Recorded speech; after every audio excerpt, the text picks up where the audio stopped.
Bonsoir, chères toutes, chers tous.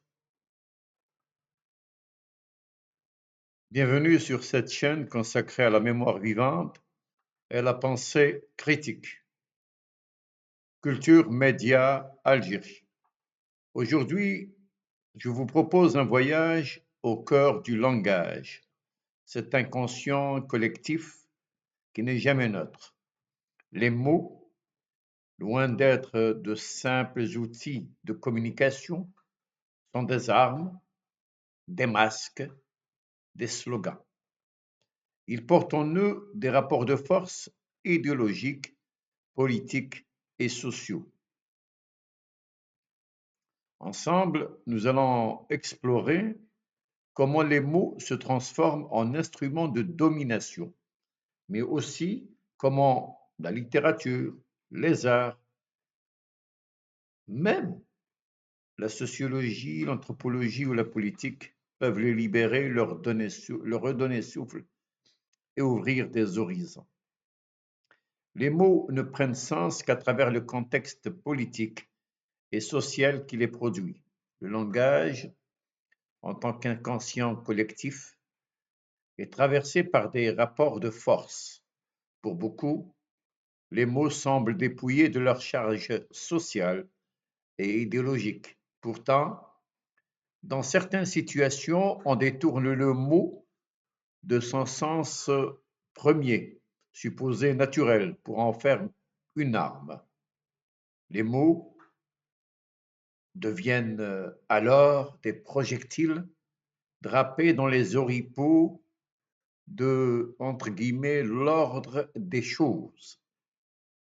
Pierre Bourdieu l'a rappelé avec force. De toutes les formes de persuasion clandestine, la plus implacable est celle qui est exercée tout simplement par l'ordre des choses. Les langues ne sont jamais neutres.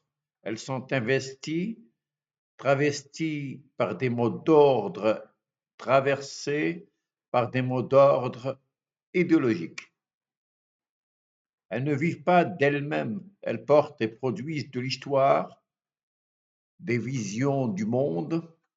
On peut user de l'arabe, du français ou du tamazight, de l'anglais, pour développer un discours néolibéral, socialiste ou communautaire. Le sens, lui, dépasse la langue et le langage.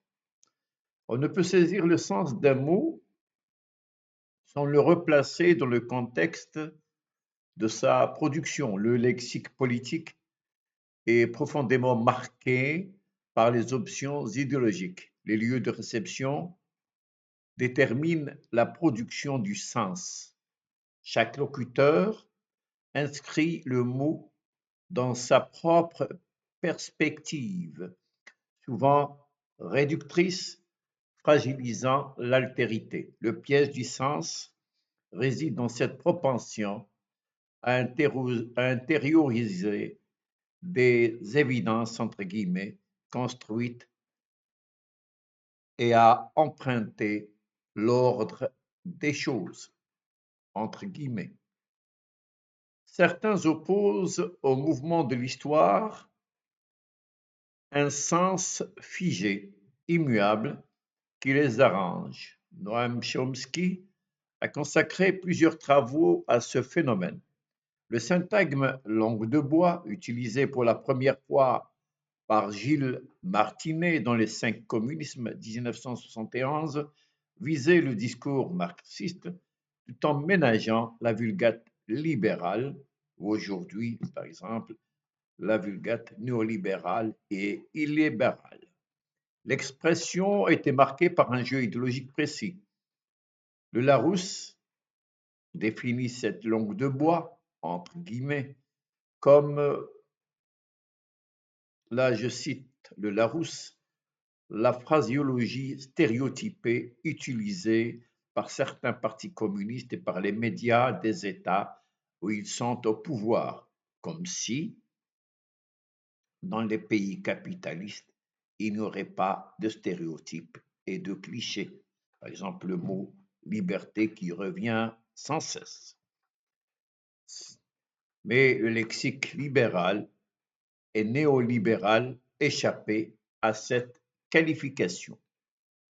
Aujourd'hui, le terme est déformé et élargi à tout discours saturé de clichés, de stéréotypes, de logorées, englobant aussi le vocabulaire néolibéral ou illibéral. Le mot perd ses attributs sémantiques originels, affublé d'un groupe lexical imprécis et idéologiquement marqué. Le langage employé est souvent marqué par la pauvreté du vocabulaire et une flexibilité sémantique extrême. Des mots et expressions reviennent comme des leitmotivs suggérant une violence binaire. Terrorisme, État voyou, axe du mal contre axe du bien, civilisation contre barbarie, sauvage contre liberté. Ces constructions lexicales prétendent incarner des valeurs occidentales. Elles envahissent le discours des journalistes, des militaires et des politiques. Le mot impérialisme a lui aussi subi de profonds glissements. Son sens change selon le locuteur, évitant une définition ancrée dans des réalités concrètes. Pour Lénine, il est le stade suprême du capitalisme. Castro critiquait l'usage ambigu du terme par certains dirigeants socialistes. Dans les textes européens, le mot est souvent marqué par une transparence trompeuse, dépouillée d'explications claires. Le Larousse le définit donc comme politique d'un État visant à réduire d'autres États sous sa dépendance politique ou économique, citant l'impérialisme britannique du XIXe siècle, mais d'autres y incluaient l'Union soviétique tandis que les communistes s'y opposaient. L'impérialisme est toujours présent. Nous le vivons au quotidien lorsque les grandes puissances continuent à dominer les pays faibles en usant d'un langage trompeur, en construisant un vocabulaire binaire, démocratie, civilisation contre dictature, barbarie, bon contre mauvais. On met en place toutes les conditions nécessaires pour imposer ce discours en mobilisant la machine médiatique qui fabrique l'effet de consentement.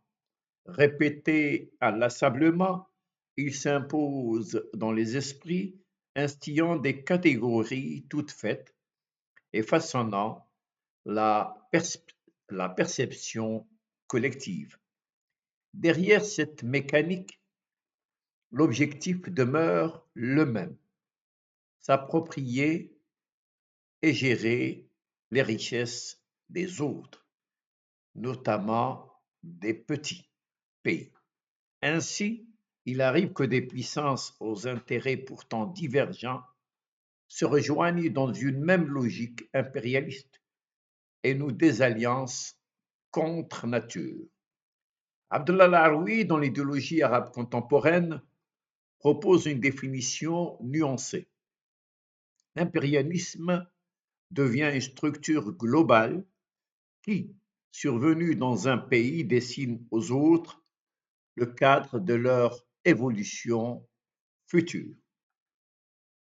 Cette lecture montre que l'impérialisme est une réalité historique complexe, souvent vidée de son contenu initial et réduite à un blanc sémantique, blanc entre guillemets.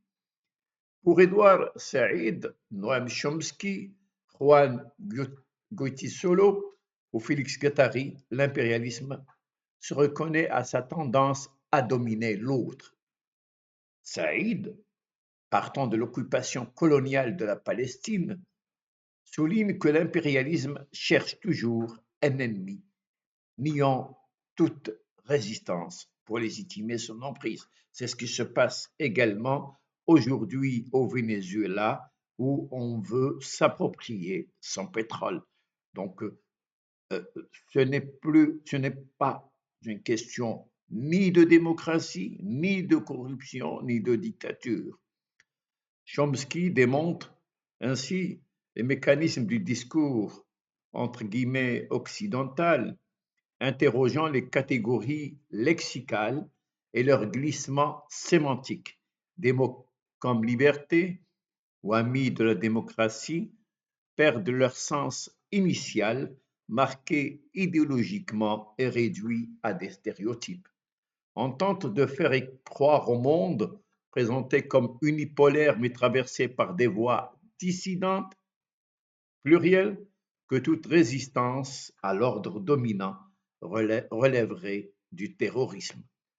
Les catégorisations simplistes et idéologiquement déterminées servent à péjorer l'autre, étrange, étranger, réduit à l'état de nature. Le langage est un champ de bataille. Les mots sont des armes, des masques, des slogans, mais ils peuvent aussi être des outils de libération. La littérature et les arts rappellent que la liberté de lire et d'écrire est essentielle. Elle permet de briser les évidences, de déconstruire les stéréotypes, de redonner souffle à la pensée critique. Lire et écrire, c'est refuser l'enfermement idéologique, c'est inventer des mondes, ouvrir des horizons, inscrire la parole dans une histoire plurielle. La liberté de lire et d'écrire est la condition même de la dignité humaine et de la création. Voilà, nous avons parcouru ensemble ce champ de bataille qu'est le langage. C'est un champ de bataille, effectivement. Quand on voit les mots utilisés par Trump pour coloniser le Venezuela, on comprend qu'on se sert des mots, du langage, pour pour admettre au monde une imposture. Les mots ne sont jamais neutres. Ils peuvent enfermer, manipuler, mais aussi libérer. Ils sont des armes idéologiques, mais également des outils de création, de libération et de dignité. Merci d'avoir partagé ce moment de réflexion. Si ce récit vous a interpellé, abonnez-vous, commentez et partagez. Ensemble, faisons vivre la pensée critique et la mémoire des grandes voix. Ensemble, faisons comprendre aux uns et aux autres que les mots sont aussi dangereux, mais également libérateurs. À très bientôt pour un nouveau voyage intellectuel, poétique et culturel. Merci de votre écoute, chers amis, et merci encore.